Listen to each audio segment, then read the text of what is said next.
Hello guys, welcome back to my channel and I hope you are well and I'm good. So guys, today I'm explain how to add blank page on MS PowerPoint 2016.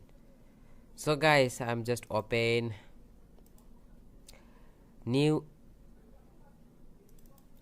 presentation. So guys, how to remove, click to add title and click to add subtitle. So just remove one click. So guys, now this video totally helpful, so please subscribe our channel and like this video and share your friends this video. So guys, now I'm click home layout, just option home options and click layout and scroll down, click blank.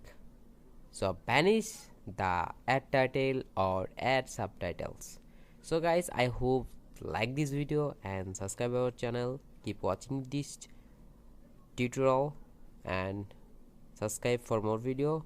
Goodbye.